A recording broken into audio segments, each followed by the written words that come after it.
Welcome to the 21st Century Scholars 2009 Youth Summit, held at Indiana University in South Bend.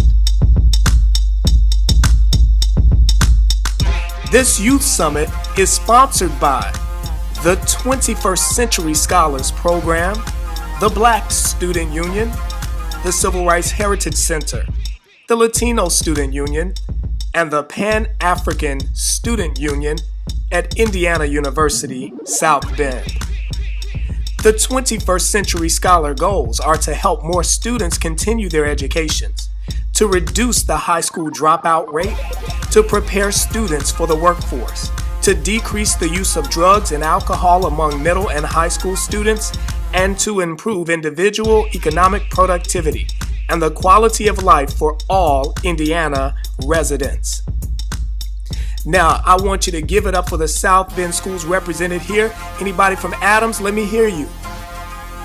Oh, come on, let's give it up for Washington High School if you're in the house. All right, let's hear it for Clay. Now, come on, let me hear you if you're here for Riley. We want to welcome you to this 2009 Youth Summit. Your topics will include overcoming challenges.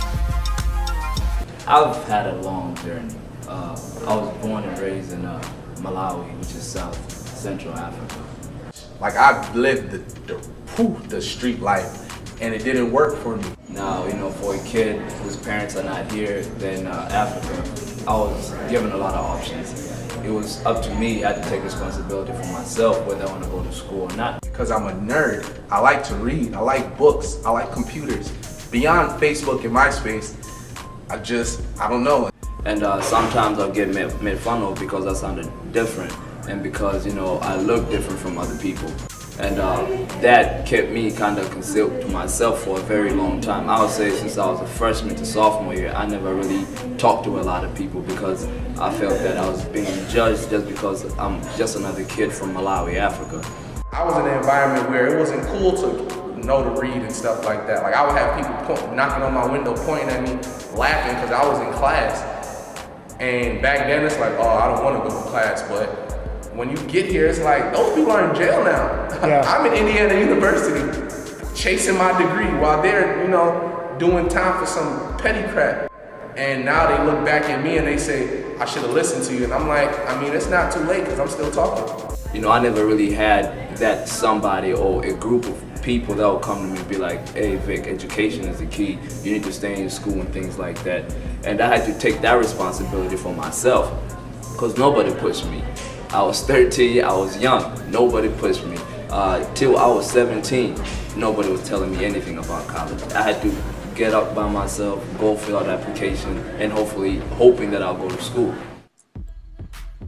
No excuses, just do it. My kids have been a big influence on me then too, because even before they were here when I was at Ivy Tech doing my associates, I got involved in some things and got involved with kids and teaching kids about what they can do, what they can give back, how they can help with stuff.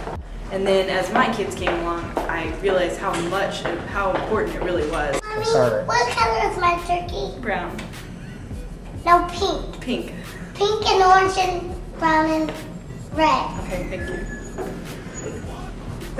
There's a lot of college-age kids that don't have kids at home, so they don't understand how personal and how close it is. And I think it helps when I bring in my kids too.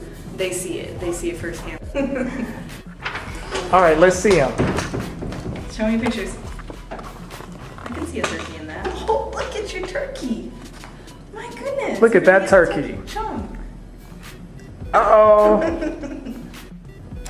Close up.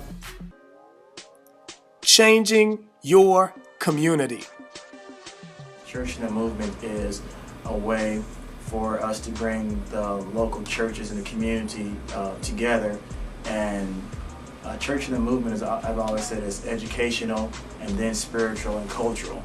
Our churches are not just a place where saints come together to worship God, but even God gave us the charge of getting involved with the outside world and being a light, whether it's through poverty or racism or violence or things like that. So that's what makes the church a light to the local community. It's not all about you. Not everything is just about you. That you don't just go get an education for you and you make money for you. And I want them to see, I mean, especially because they're at the age, they see me still in college because I am still here. I just started late, but they see me doing things and they see me giving back to other people and helping to change things. And I want them to understand that they can too, even when they're young. We've talked to them about donating and giving things up and trading out toys and stuff. And I just want them to understand that they can help and they can make a difference and help change the community just like I can.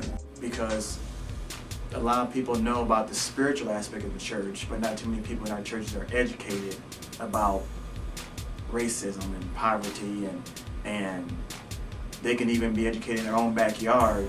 My plan actually as I graduate and us growing and making more connections is to build a school for the arts in Malawi, in my country, where most people who have the same talents or who have the same enjoyment, who feel the same as I feel about art, whether it's music, whether it's dancing, whether it's drawing or acting, can go and just, participate in many different things or learn certain different things that can push them to a higher level.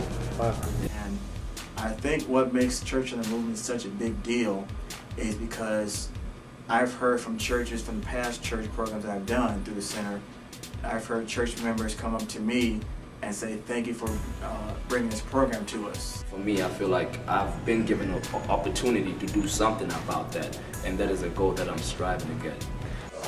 My message to the youth of America is we got all these resources, just do something with it. If you have a problem, don't run from the problem. Fight it, do it. I realize, I can affect everyone just by my natural instinct to speak and speak my mind elegantly and relate to everyone. I just want to change the world. I want to touch everything. I want to use, if I had more fingers, I wish I could just spread them out and touch everyone, but I do, because my hand touches another kid, his hand touches another, their hand touches another, and boom, the world has been touched. You know what I'm saying? So I don't know, maybe I sound like Michael Jackson or something. And there will be a special poetry jam featuring Laura Yaya. Welcome, this is your 2009 Youth Summit. That you only meant well, 'cause you did what you said.